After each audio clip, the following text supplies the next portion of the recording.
Bonjour à tous, bonjour à toutes, bienvenue dans ce nouvel épisode des gens à la caméra, le podcast qui décortique le cinéma sous toutes ses facettes.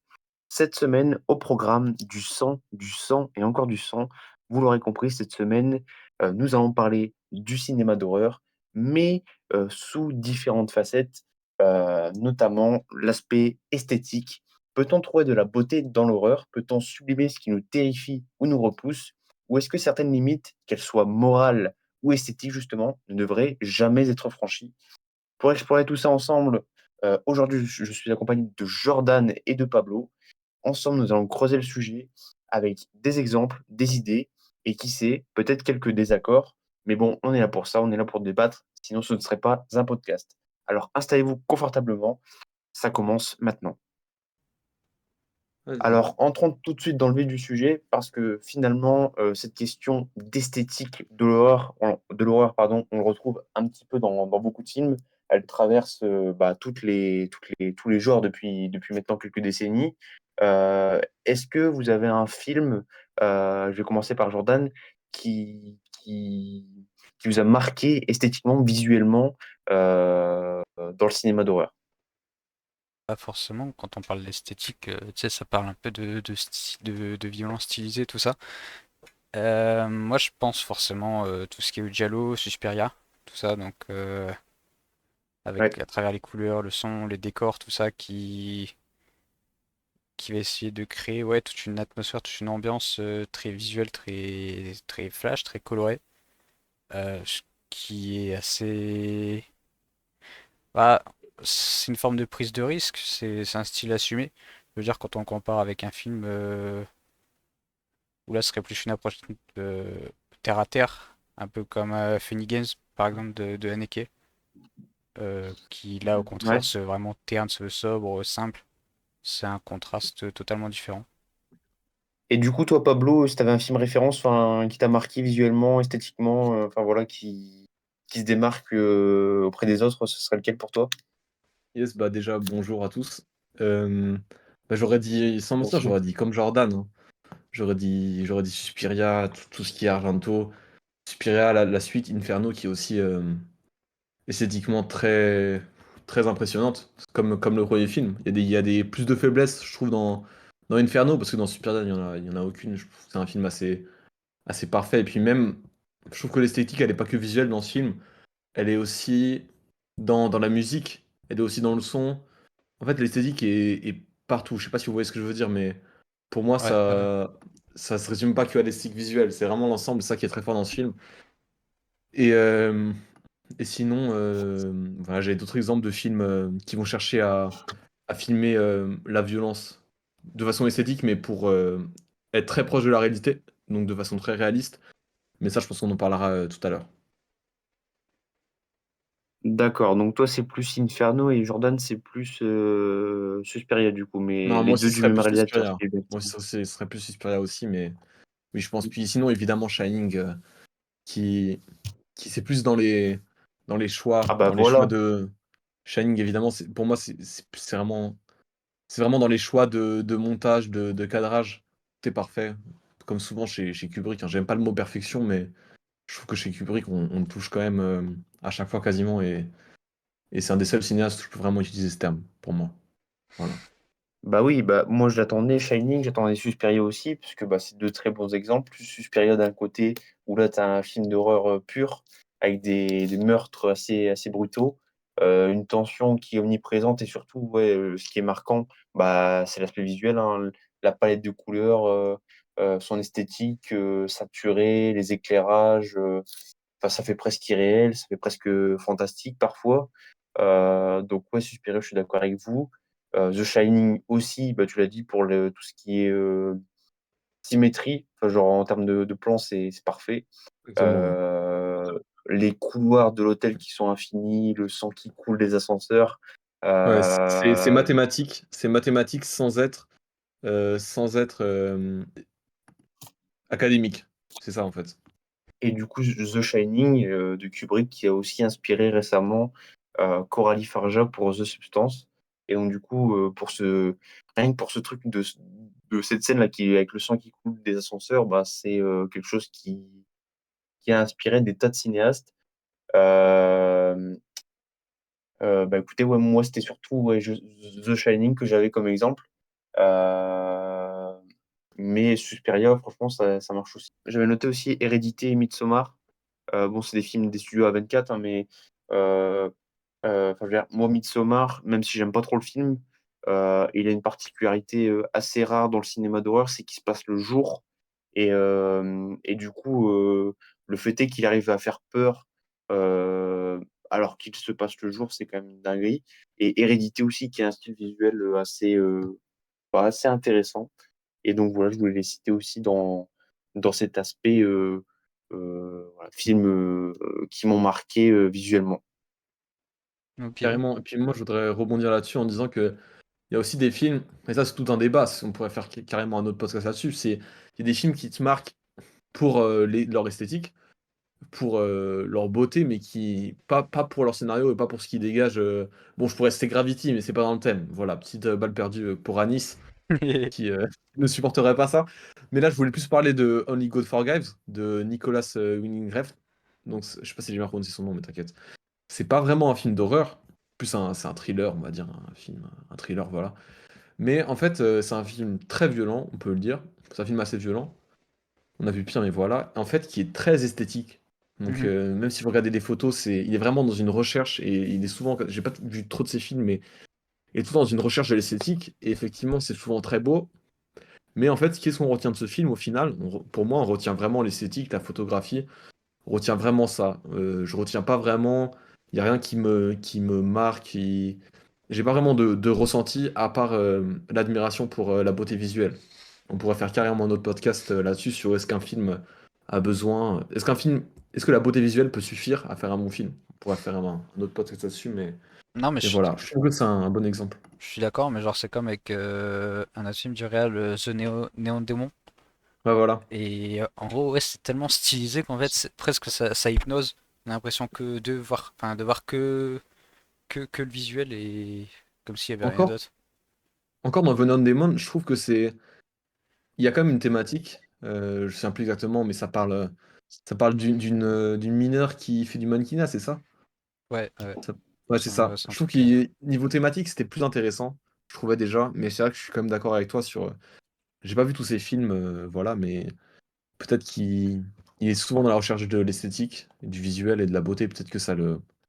Voilà. Il pourrait aller plus loin et après réussir à faire les deux, c'est difficile.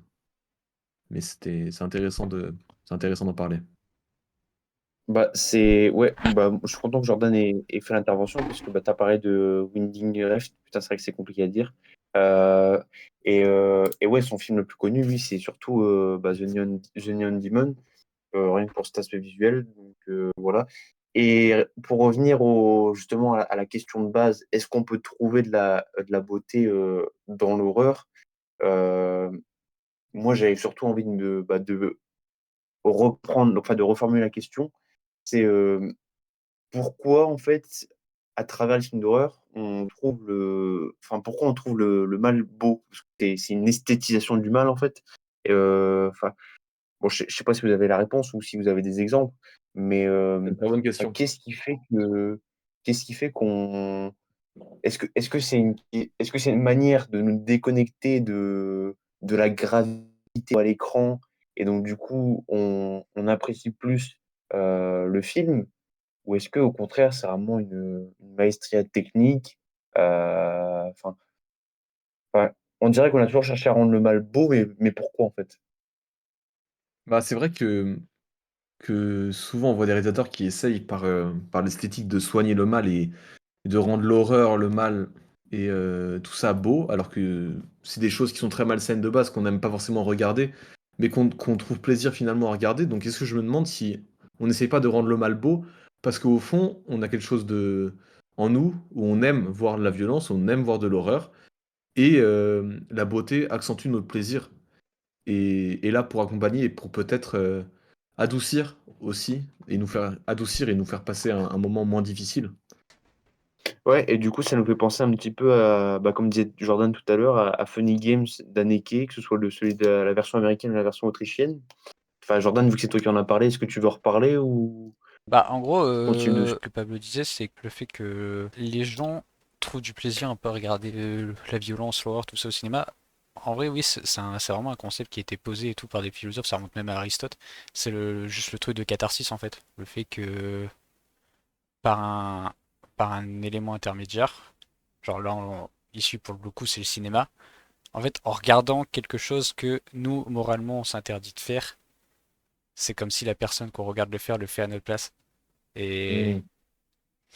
et ouais, mais le cinéma, ouais, ça permet de faire ça. Après, est-ce que c'est bien? Oui, c'est critiquable aussi. C'est pour ça qu'aussi il y a un débat sur comment représenter la violence au cinéma, parce que, enfin, s'il y avait qu'une seule façon de faire, il n'y aurait pas de débat forcément. Euh, Là, ouais, déjà tout à l'heure, je parlais de Suspiria, je parlais de Funny Games, c'est deux approches totalement différentes.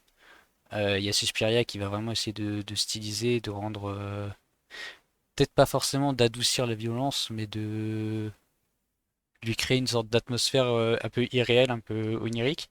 Alors qu'au contraire, t'as Funny Games qui veut limite te faire pencher vers, enfin, pas une forme de documentaire, mais qui implique directement le spectateur avec le regard caméra. Je pense que vous avez déjà vu le film. Ou alors vous avez forcément Oui, déjà vu des plans du film, quand le gars il ouais, regarde directement, qui fait un clin d'œil, tout ça. Donc ouais. ouais, carrément. Et ça me fait penser, parce que tu disais un truc en mode, quand nous on regarde l'horreur et tout, est-ce qu'on se sent mal de faire ça? Ça m'a fait penser à un film, ça fera plaisir à Liam, c'est Thésis de Amenabar, je sais pas si vous l'avez vu. J'ai pas vu, non. Et en fait c'est un film, ce qui se passe, sans spoiler, hein, je vous raconte juste synopsis, en fait c'est une fille qui fait une thèse sur la violence justement dans le cinéma. Et elle va justement rechercher des cassettes et des films violents et tout, et pas, avec ça elle va découvrir des trucs, tu vois, voilà, vous avez capté. Mais ce qui est intéressant, c'est le fait qu'en fait, on nous montre quelqu'un qui regarde des films justement violents, et il y a une autre personne dans le film qui prend plaisir à regarder ça, tu vois, qui a toute une collection chez lui et tout. Et c'est là où ça nous fait poser la question de, est-ce que nous, en fait, on n'est pas en train de faire la même chose, et pourquoi on prend du plaisir à regarder ce film? Et c'est là où je me dis dans le film, en fait, il y a une certaine personne qui prend du plaisir à regarder la violence, mais avant qu'il le voit réellement. Et donc c'est ça, c'est peut-être que le fait d'esthétiser la violence, de la rendre belle, ça nous fait... Limite, on oublie que la violence existe vraiment. Je sais pas si vous voyez ce que je veux dire. Ouais, Ça ouais. nous déconnecte de la réalité, puis on tombe Ouais, ouais, ouais. un peu dans notre fiction. Et donc vraiment, Thésis, c'est ça où... C'est vraiment le passage de fiction à réalité qui est très réussi. D'ailleurs, je vous conseille d'aller voir le film. Ouais, et c'est ça qui est bien justement avec Funny Games, c'est que, bah, comme Jordan disait, c'est que c'est un peu aussi une critique de la catharsis du spectateur et qui veut parfois de la violence à tout prix. Et pour rester dans cette esthétique du mal et cette esthétique de la violence, bon, je pourrais parler d'Orange Mécanique, mais ça me paraît trop facile à citer. Euh, je vais parler de Terrifier, puisque c'est une violence qui est stylisée. On est sur une violence qui a vraiment un style particulier. On est vraiment sur bah, du gore, enfin, il y a certains films d'horreur aussi qui prennent le body horror. Euh, mais ce qui est bien, par exemple, avec Terrifier, c'est que bah, on est, et ça va te faire plaisir, Jordan, sur du gore burlesque à la. Enfin, voilà, moi, quand j'avais fait une review du film, du premier Terrifier, mais je me À suis la dit, mais en Buster. fait, ce mec, c'est un Buster Keaton, mais déguisé en clown, quoi, en clown maléfique. Et voilà, et du coup, ça me faisait rire. Et il y a vraiment un style aussi, donc, bah, pas que sur le gore, mais rien que musicalement aussi, on est sur de la synthwave. Mais là, forcément, on s'éloigne un petit peu du thème qui est l'horreur, mais voilà, on est sur des films qui sont assez sympathiques à suivre, même si, voilà, après, faut pas non plus être trop sensible, mais on est vraiment sur un mal qui est esthétisé et qui est, je trouve, bah, très dans l'air du temps, très moderne, très moderne. Tu parlais de Terrifier qui mêlait un peu du burlesque, tout ça. Après, moi perso, j'ai pas vu Terrifier, donc je peux pas juger. Mais c'est vrai qu'on a parlé des films oula, qui stylisent l'horreur, comme que ce soit les films de Refn ou d'Argento. On a parlé des films qui se veulent plus naturalistes. Mais il y a aussi des films qui vont essayer de mêler un peu l'horreur, le gore avec l'humour, le rire. Par exemple, en vrai, c'est souvent des films de zombies, j'ai l'impression. Par exemple, Evil Dead, c'est clairement un film qui qui est ultra gore, genre c'est limite excessif parfois. Et pourtant, ça amène vraiment une dose d'humour, une dose de rire. Et finalement, ouais, c'est aussi une autre façon d'esthétiser l'horreur, on peut dire. On pourrait prendre ce qui est drôle, c'est qu'on pourrait prendre cet exemple pas que pour des films d'horreur, mais même pour des films ultra mainstream. Genre là, je sais pas pourquoi je pensais à Deadpool. En fait, quand tu y penses, c'est exactement la même chose. En fait, c'est de l'horreur transformée en. Pas de l'horreur, c'est de la violence transformée en humour. Et ça fait penser aussi à pas mal de films de Tarantino, tu vois, où la violence, elle devient. Elle est tellement répétée, elle est tellement exagérée qu'elle devient drôle, comme dans Reservoir Dog et tout, tu vois. Ouais. Donc, Mhm. ouais, je pense que Tarantino, c'est un bon exemple. On pourra revenir dessus quand on parlera est-ce que la violence est toujours nécessaire ou pas.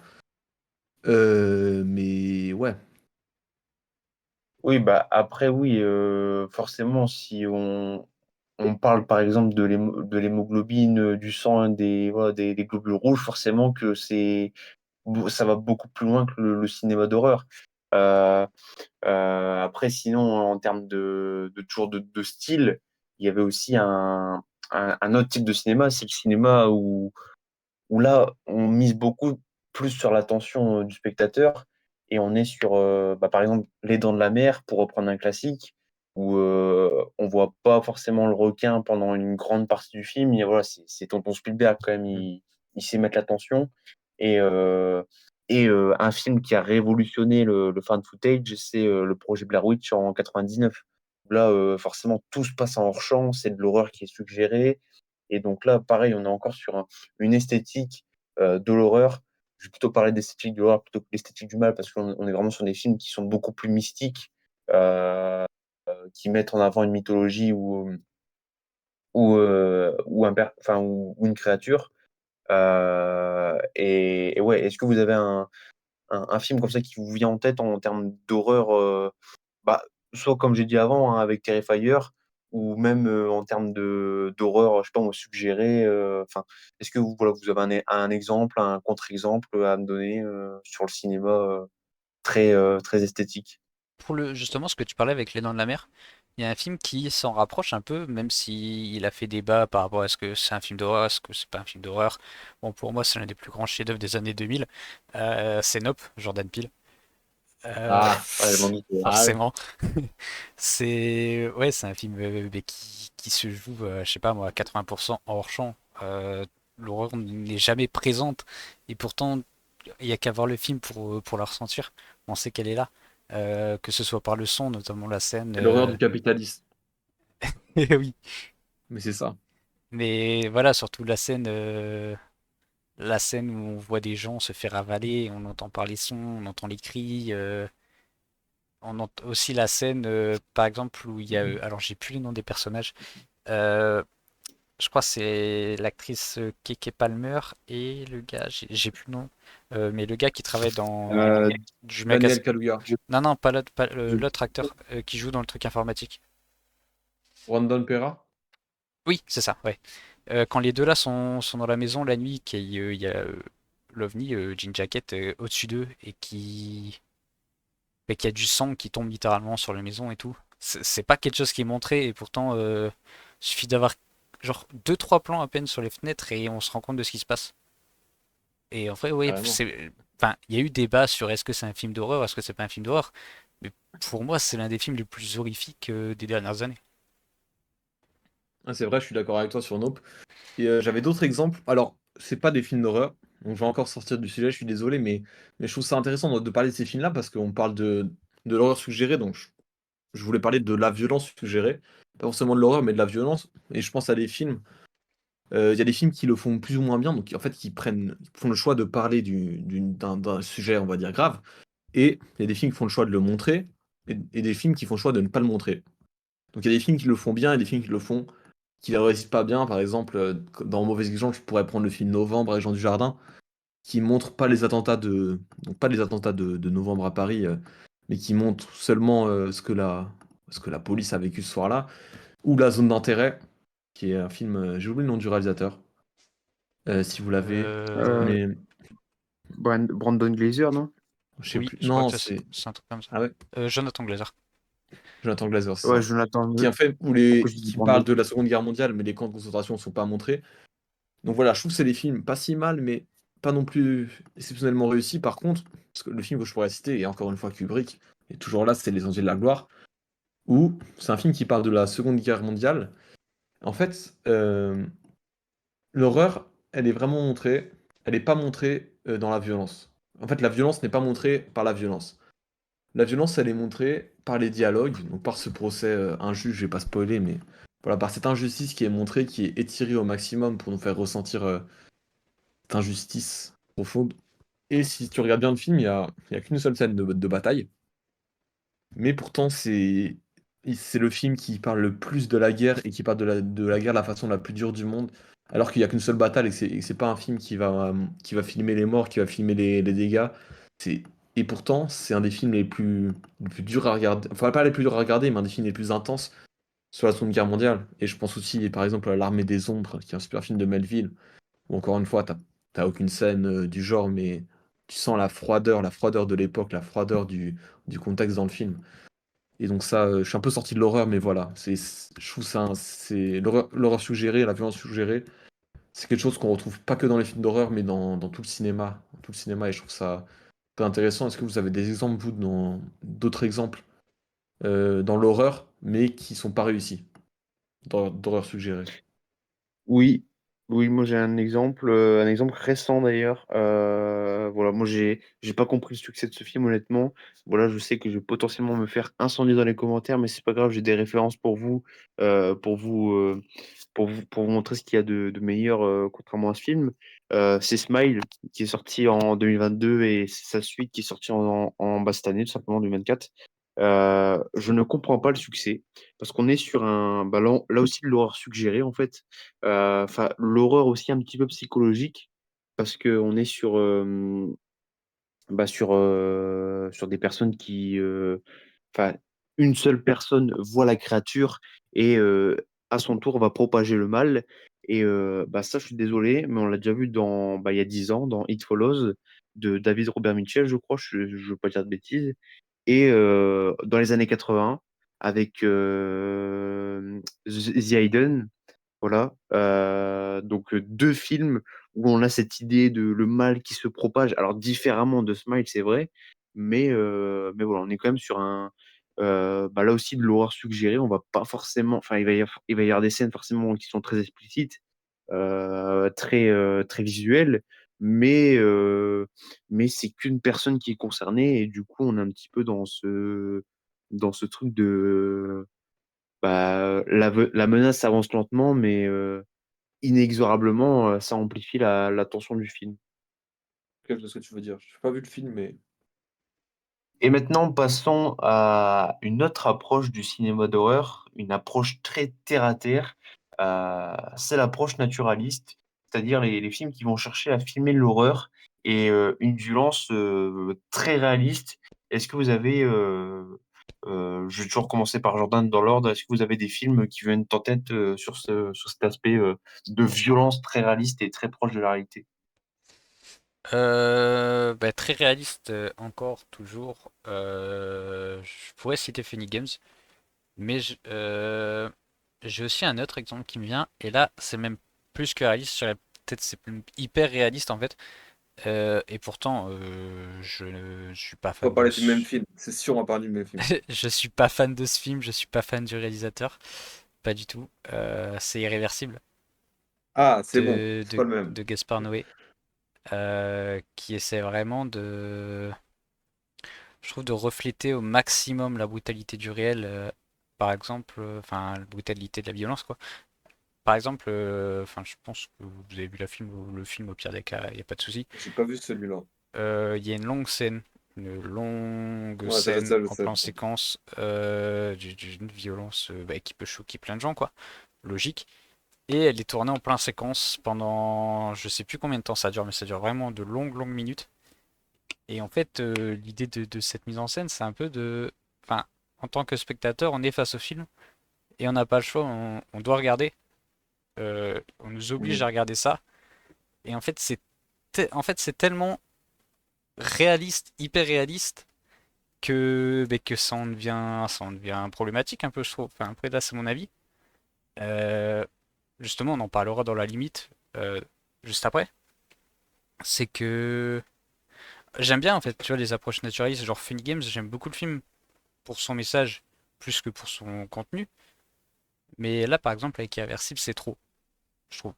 Oui, bah ouais, forcément, Irréversible, rien que pour sa scène du milieu, ouais, forcément, c'est très perturbant à regarder, surtout la longueur de la scène. Euh, et toi, Pablo, si tu avais un film justement qui s'approche vraiment beaucoup de, de la réalité, parce que là, en l'occurrence, on a beaucoup cité Funny Games de Haneke, film de référence en Home Invasion. Ouais. Enfin, il y avait Panic Room aussi de Fincher, qui dans le même genre est. Ouais. Enfin, on est quand même sur un film qui est beaucoup plus, enfin, pas dramatique, mais qui est beaucoup plus américain. Enfin, on est beaucoup plus sur un actionneur que vraiment sur un drame. Mais voilà, en termes de Home Invasion, c'est un petit peu, peut-être, enfin, je sais pas si on peut qualifier Panic Room de référence, mais, euh, mais voilà, ça reste un petit peu dans le même genre. Donc, Bah ouais, ouais, excuse-moi, carrément. Pablo, Non, t'inquiète. c'était quoi Ouais, carrément. ton Moi, film moi j'avais un exemple. Et pour moi, c'est un putain de film. Un film qui marque profondément. C'est Come and See, Requiem pour un massacre en français. Et là, Mhm, c'est encore plus intéressant parce qu'en fait, c'est un fait réel. Donc, ça parle de la Biélorussie pendant la Deuxième Guerre mondiale.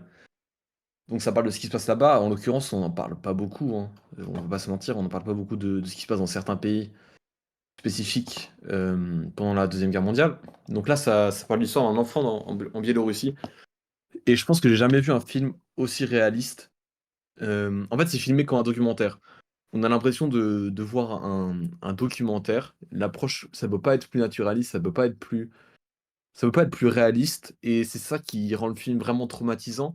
Et en fait, on a l'impression de vivre cette horreur de la guerre. Il y a des scènes qui sont absolument horribles, qui sont d'une violence absolue. En plus, c'est des choses qui sont vraiment arrivées. Donc, je trouve que ce film est très très fort dans la façon dont il arrive à nous. Limite, on a l'impression, on dit souvent ça, on a l'impression d'y être, mais là, en fait, c'est plus d'avoir l'impression de voir un documentaire, c'est d'avoir l'impression de vivre la scène. Et le mal, on le voit pas, mais le mal, on le ressent dans cette scène. La violence, on la ressent. Et je trouve que ce film arrive vraiment à nous faire comprendre, à nous faire ressentir ces émotions d'injustice, de violence extrême, vues par les yeux d'un enfant. D'ailleurs, là, ça fait penser, désolé, mais ça fait penser à un autre film qui s'appelle Io. C'était un film de, je sais plus comment il s'appelle, le réalisateur polonais. Liam, il aime beaucoup ce film aussi. En fait, c'est un film Ah oui, je vois. qui montre la violence du monde. En fait, on voit le monde par les yeux d'un âne. C'est un film qui est sorti récemment. Il avait eu le prix du jury à Skolimowski. Cannes. C'est Ouais, Skolimowski, le ouais, gars. c'est ça, ouais. Ouais, ex aequo avec Lily Montagne, il a eu le prix, je crois. Et donc ouais, c'était vraiment un super film. Et donc ce film, en fait, donc on voyait le monde, la violence humaine par les yeux d'un âne, puis on prenait, c'était un peu la même chose comme NC. Bon, comme NC, ça parle de la Seconde Guerre mondiale, mais dans l'intention de filmer la violence et de la dénoncer par le réalisme, je trouvais que c'est deux films qui sont très réussis, deux films que je conseille à nouveau. ouais, pas mal bah, d'utiliser la guerre comme contexte réaliste. Moi, enfin, j'avais deux films même qui là aussi sont très terre à terre. Le premier, c'est un film qui est pas très connu, enfin que peu de gens ont vu, mais qui revient maintenant souvent parce que bah il y a un acteur qui est connu maintenant dans le cinéma hollywoodien, c'est Michael Fassbender. Michael Fassbender, il joue dans le film. Le film s'appelle Eden Lake, c'est sorti en 2008 et c'est réalisé par James Watkins, qui a réalisé aussi le remake là, il y a pas longtemps de Speak No Evil avec, je sais plus l'acteur des X-Men là. Euh, si vous l'avez, je sais pas, mais voilà, il a réalisé C'est pas James le McAvoy? remake américain de Speak. Ouais, James McAvoy, Yes, ouais, ouais. voilà. Qui d'ailleurs fait aussi une performance glaçante dans Split, que je vous conseille également, mais là, c'était pas le sujet. Eden Lake qui raconte, pour ceux qui ne l'ont pas vu, donc c'est un couple qui décide voilà, de passer des petites vacances à la plage, enfin, voilà, dans un petit coin reculé, dans une forêt, enfin, voilà, voilà, il y a une petite rivière dans une forêt, un petit coin paradisiaque, quoi. Et, euh, et en fait, ils vont être harcelés par un groupe d'adolescents, alors que voilà, ils ont rien demandé.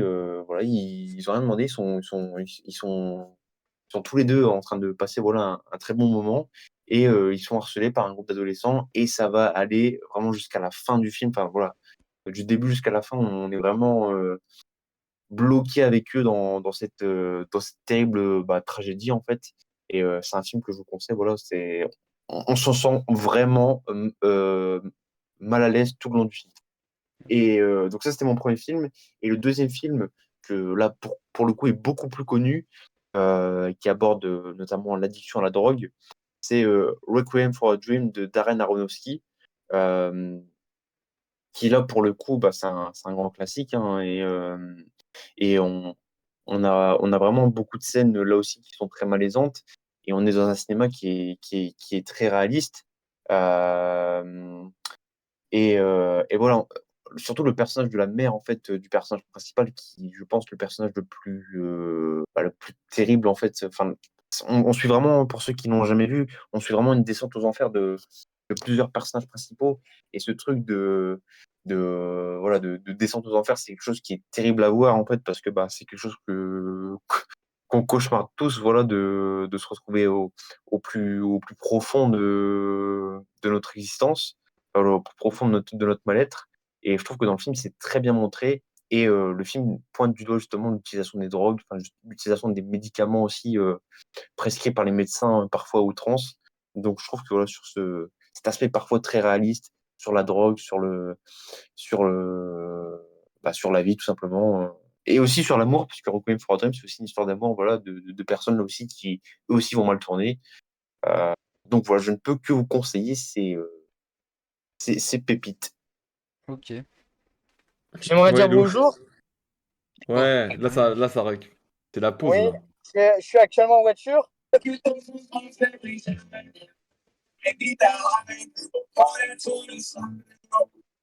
pour moi, les gars. Me bannez pas du J'ai podcast, j'ai pas pas fait compris. exprès. Le J'ai- flop, le flop, il est monumental, frère.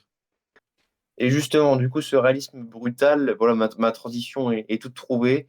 Ce réalisme brutal qu'on trouve notamment pour Requiem for a Dream et Eden Lake, ça nous amène justement à nous poser une question essentielle en fait dans le cinéma d'horreur. Et donc dans cette deuxième partie qui sera consacrée à la morale, jusqu'où peut-on aller dans la représentation de l'horreur? À quel moment on franchit une limite, qu'elle soit morale ou même éthique, et jusqu'où on est prêt à aller pour justement montrer de telles atrocités parfois à l'écran. Jordan, pour répondre à cette question, si tu as un film qui te vient en tête, encore une fois, on parle à travers des exemples de films, donc à moins que tu veux. Donc le premier film qui me vient en tête sur la limite morale, évidemment, c'est Orange Mécanique, Euh, le fameux Kubrick qui a tant fait parler. Film que je n'aime pas, justement pour la moralité, je trouve, parce que c'est bien de dénoncer certaines choses, mais je trouve que dénoncer certaines choses en montrant ces mêmes choses, c'est pas une bonne solution. Donc ouais, non, Après, Orange vas-y, Mécanique, j'ai j'en beaucoup profite, beaucoup de mal avec ce film. j'en profite pour rajouter mon grain de sel vu que c'est mon caméo. Euh, non, en vrai, je vois ce que tu veux dire, mais je pense que le problème, c'est pas de filmer l'immoralité. En fait, le problème, c'est de la filmer avec complaisance, parce que dans une mise en scène, tu peux dénoncer quelque chose comme tu peux finalement filmer ça avec... voilà quoi. Par exemple, si tu filmes pas les scènes de viol dans Le Dernier Tango à Paris, ou comment ça s'appelle, Irréversible, ça, c'est pas filmé de la même façon que une scène de viol dans je sais pas quel autre truc où ce serait filmé avec plus de retenue. euh, Tu vois le genre. Donc en fait, pour moi, je pense, le problème, c'est pas de filmer la chose, c'est pas de la montrer. Le problème, c'est de le faire d'une certaine façon, quoi. Ouais, bah en vrai, c'est un peu ce qu'on a dit pendant toute la première partie, en plus, Ah les ok, différentes ok, façons de ça y montrer est, je sers l'horreur. à rien. Dites direct que je sers à rien, hein. Non, non, mais Dites t'inquiète. direct que... Allez, c'est bon, je dégage, salut. Ouais, du coup, c'est vrai que Kadiani, c'est aussi de la façon dont c'est filmé. Après, moi, personnellement, je me suis toujours dit ça, c'est que, évidemment, ça dépend de la façon dont c'est filmé, mais si un réalisateur a envie de dénoncer quelque chose, de mettre quelque chose en image, pour moi, on ne devrait pas lui imposer ou lui interdire de filmer quoi que ce soit. Après, comme dit Annie, ce qui est problématique ou non, c'est la manière de filmer. Et effectivement, si tu filmes par exemple une scène de viol avec empathie, évidemment que c'est problématique, évidemment. Mais je pense que on parlait de le sujet, c'est est-ce qu'il y a des limites à franchir ou pas. Moi, je pense que les limites, elles sont vraiment, comme disait Anis, dans la façon de filmer, mais pas dans les thèmes abordés. Parce que si on s'empêche à aborder des thèmes, en fait, l'art, il a toujours servi à aborder des thèmes et à parler de choses dont on parle pas forcément dans la vraie vie. Et, et après, je pense que certains cinéastes se risquent à des thèmes qui ne sont pas forcément faits pour eux. Parce que pour parler de certaines choses, bah, tout le monde ne veut pas faire un film sur n'importe quoi, voilà. Donc, comme disait Annie, ça dépend vraiment de comment c'est filmé. Mais je pense que ouais, le cinéma sert à ça, sert à dénoncer. Et ouais, donc évidemment que ça dépend. C'est vraiment la façon dont c'est filmé et dont c'est mis en scène. Et le propos qu'il y a derrière. Ouais, je suis d'accord. Après, dans la première partie, on était beaucoup dans l'aspect cathartique, le fait que voilà, le spectateur veut purger, entre guillemets, ses pulsions via l'écran, via le cinéma. Là, on est plus du coup je trouve, après, dans l'un des thèmes aussi qui revient souvent, c'est le voyeurisme gratuit. Et l'un des films qui est un peu sur ça, je trouve, c'est Cannibal Holocaust, enfin, qui est une œuvre qui est très visuelle, très violente, et qui du coup correspond justement à la morale, enfin justement qui est à la limite de la morale pour répondre à la question, parce que dans ce film-là, bah, il y a de la violence animale, enfin voilà, même des animaux qui sont tués, donc c'est très visuel, c'est très dégoûtant, voilà, pour pas dire autre chose, mais euh, d'ailleurs, pour l'anecdote, je sais pas si vous avez l'anecdote, mais les acteurs qui ont joué dans le film ont dû se présenter euh, à des auditions, je crois, judiciaires, parce que le film, il a été accusé en fait d'avoir vraiment tué ses propres acteurs, alors que ses propres acteurs étaient toujours en vie, hein. Voilà, ils ont vraiment cru que les personnages étaient morts, et que c'était vraiment une histoire vraie qui était racontée dans le film. Mais voilà, Cannibal Holocaust, c'est un exemple, euh, enfin l'un des plus grands exemples de violence à la limite de la morale et jusqu'où le cinéma est prêt à aller pour parfois en fait montrer des Ouais. atrocités. Il y a, la- il y a- Euh, il y a- il y a la violence pour la violence. C'est ça qui est inutile pour moi. c'est ça, ouais, c'est que c'est vraiment le film est violent un petit peu pour rien, hein. Après, voilà, il y a d'autres films aussi que j'ai pas vus, comme par exemple la trilogie là, Human Centipede, où là c'est pareil, enfin j'ai jamais vu, mais ça me tente pas trop parce que ça a l'air vraiment très graphique aussi. Donc, euh, donc voilà. Euh, Ouais, et voilà. ce que tu parlais justement J'ai... de Cannibal Holocaust, c'est aussi l'idée de... Parce que, en fait, Cannibal Holocaust, j'ai jamais vu le film, mais j'en ai tellement entendu parler que j'ai l'impression de le connaître. C'est Mhm. que il y a vraiment eu l'idée de se vouloir réaliste, en fait. C'est ça surtout qui a posé problème. C'est que le film a vraiment voulu être réaliste et l'a tellement voulu que ça s'est répercussionné sur le tournage en lui-même. Donc oui, évidemment, il n'a pas tué des vrais gens, même s'il a dû le prouver. Mais par exemple, il y a vraiment eu des cas de maltraitance animale, ils ont vraiment tué des animaux, tout ça sur le tournage. Et je trouve que ça pose aussi la question de ben, à quel point... Enfin, c'est bien de vouloir être réaliste, mais à quel point on peut vraiment l'être. Et par exemple, il y a l'exemple du film The Exorcist, le célèbre film, Mhm. voilà. Euh, il y a des anecdotes de tournage qui disaient que Friedkin, par exemple, pour essayer de capter une peur réelle chez les acteurs, en fait, il faisait tirer des coups de feu, comme ça, sans prévenir qui que ce soit, il faisait tirer des coups de feu sur le plateau, Ouais. et pour surprendre les acteurs. Et pareil, il y a un personnage qui est joué par William O'Malley, je crois. Ouais, c'est ça, William O'Malley. En fait, c'est pas un comédien de métier, lui. Donc il avait du mal à transmettre un peu l'émotion de la tristesse, tout ça. Et donc ce que Friedkin il a fait pour avoir cette tristesse, c'est qu'il a littéralement frappé en fait sur le tournage. Et de là ensuite, de ça, il a filmé la scène qu'il devait filmer. Et Ouais. évidemment, à l'écran, on voit ça, on se dit bon bah d'accord, ça a été joué comme ça. Bon, on n'a pas forcément les problèmes qu'il y Euh, a eu sur le tournage, tout ça. mais souvent dans les films comme ça, les tournages sont rares, on se rend pas compte. Mais c'est vrai que parfois l'ambiance qui est retranscrit à l'écran, parfois elle vient aussi de l'histoire du tournage. Je sais pas si vous voyez ce que je veux dire. Ouais, Et je pense que si tu prends le film, on parlait Ouais. Seb tout à l'heure, euh, Projet Blair Witch, c'est pas un film que j'adore particulièrement, mais tu ressens en fait, tu ressens que le tournage que c'était n'importe quoi et que c'était vraiment un tournage dans des conditions de merde. Et en fait, je pense que c'est vraiment ce tournage le fait que le tournage était lui-même quasiment un film d'horreur qui fait que le film est intense. Et pour prendre un exemple qui n'a rien à voir, je prendrais. C'est pas du tout un film d'horreur, hein. C'est juste, pour l'exemple, c'est le film Fitzcarraldo qui raconte une histoire complètement what the fuck d'un mec complètement dingue qui veut construire un opéra dans la jungle, tu vois. Je sais pas si vous avez vu le film de Herzog, mais en fait, ce qui est exceptionnel, c'est qu'en fait, l'histoire du tournage. En fait, on aurait pu faire un film sur l'histoire du tournage tellement le tournage était d'une ambition. Genre, pour vous faire une idée, ils ont fait passer un bateau d'une montagne à une autre. Genre, vraiment. Avec des roues et tout, tu vois. Et ça qui raconte dans le film, en fait, c'est la même chose que dans le tournage. Et c'est là où, en fait, tu te dis, putain, what the fuck, c'est des fous dans le film. Alors qu'en fait, dans le tournage, c'est encore plus des fous. Genre, ils ont voulu se tuer pendant le tournage, tu vois. Et je pense que c'est pareil dans Projet Blair Witch et dans beaucoup de films. C'est quand il y a eu ce truc-là, bah, tu ressens encore plus la tension et tout. Alors après, évidemment, ça veut pas dire qu'il faut maltraiter les acteurs dans les films, hein. C'est pas du ouais. tout ce que je suis en train de dire. Mais c'est que souvent, ouais, les films malsains, bah, souvent, ça vient d'un tournage malsain aussi, tu vois.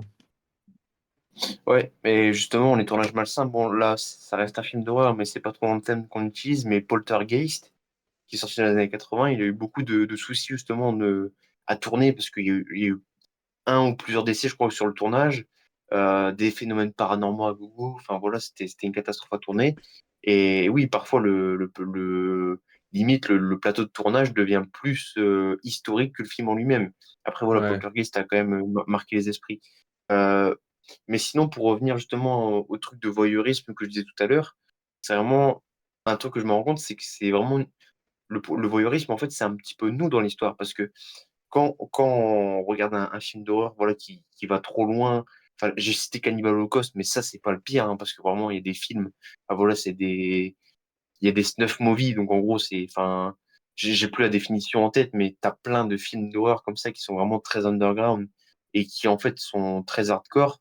Un film, par exemple, que je déconseillerais aussi aux gens de regarder, parce que moi, j'ai pas tenu 2 minutes, parce que le film est ultra violent, c'est August Underground, où là, pareil, enfin, il n'y a pas d'histoire, c'est vraiment on montre de la violence pour montrer de la violence. Et c'est soit t'es fan et t'as un problème mental, soit bah, t'es quelqu'un de normal et bah, du coup, tu quittes le film immédiatement. Et c'est là où, en fait, je me suis posé la question, mais si on quitte enfin, si on va voir un film comme ce cinéma, qu'on quitte la salle ou que on regarde un film sur notre ordi et qu'on éteint, enfin, je veux dire, le film, qu'on regarde plus le film, est-ce que au final le réalisateur il a gagné son pari? Parce que ok, le mec il a fait un film d'1h30, d'1h40, donc il voudrait qu'on le regarde jusqu'au bout, mais est-ce que ça se trouve, il a pas gagné son pari si au final on a les émotions ou le sentiment qu'il veut qu'on ait quoi, Ça devant se ce film. Enfin, je sais pas ce que vous en trouve, pensez. il a fait que 20 minutes, la dernière heure, c'est du blanc. Juste parce que personne n'allait au bout. Peut-être qu'il y a vraiment des gens comme ça, je sais pas. Après, enfin, perso, moi, de mon avis, je trouverais ça con parce que si tu fais un film, techniquement, tu veux le faire jusqu'au bout, donc Ça, c'est un peu con. ouais, je sais pas.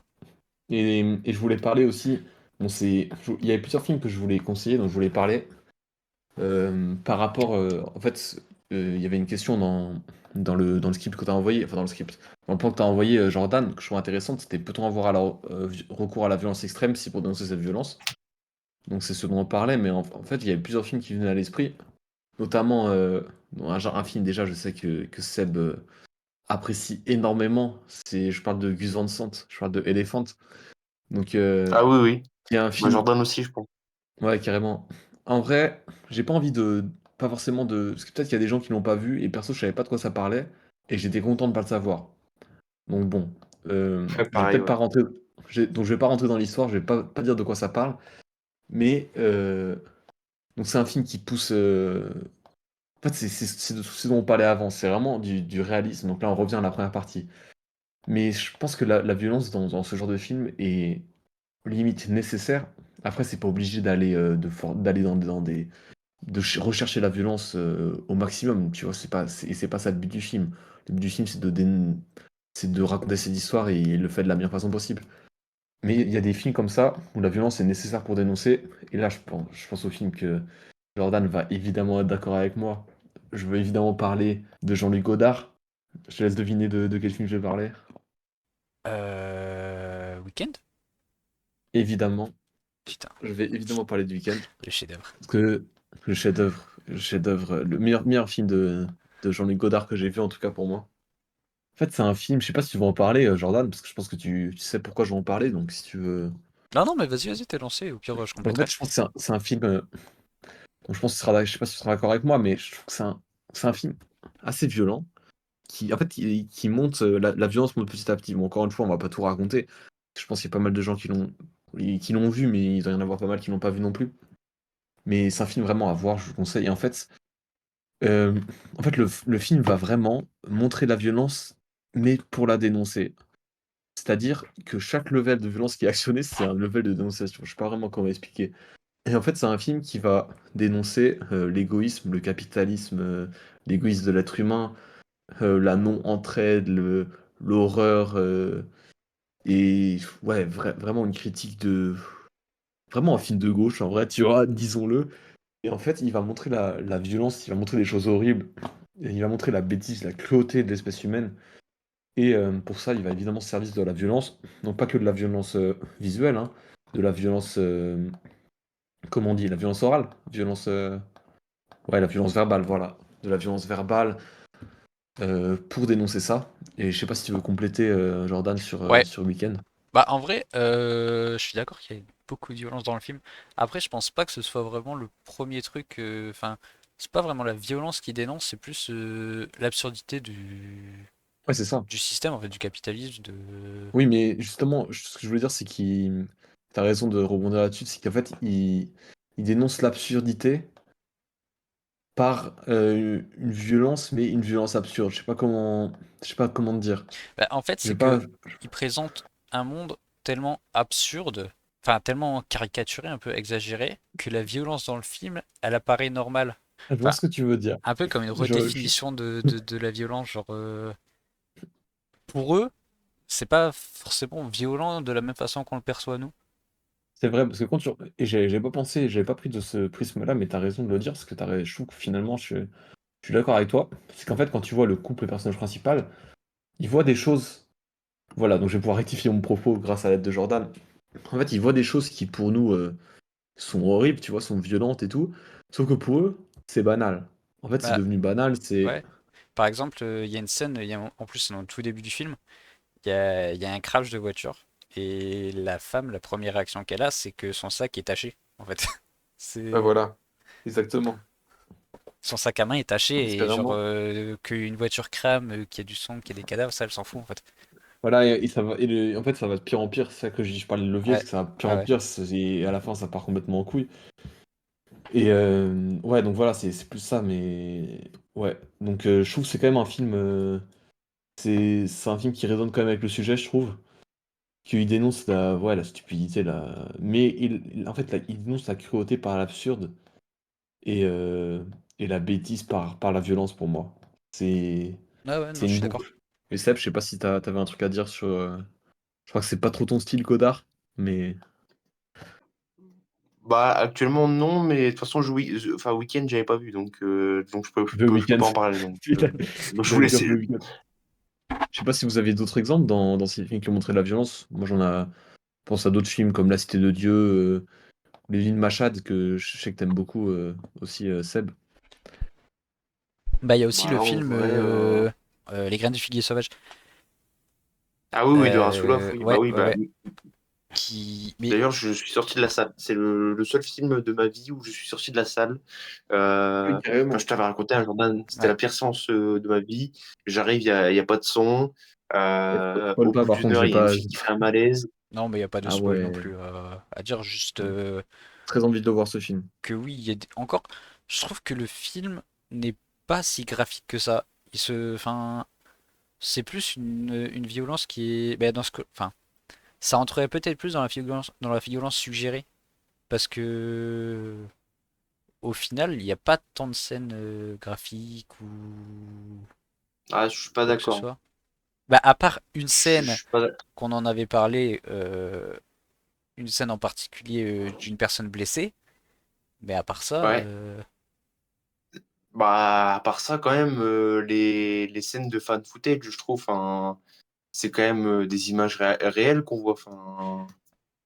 ouais, mais en Il me fait, je semble me pas que dis c'est. que, par exemple, si on fait un rapport à la réalité, quand on voit ce qui se passe à Gaza, de toutes les images qui nous parviennent à travers les réseaux sociaux, enfin, Mhm.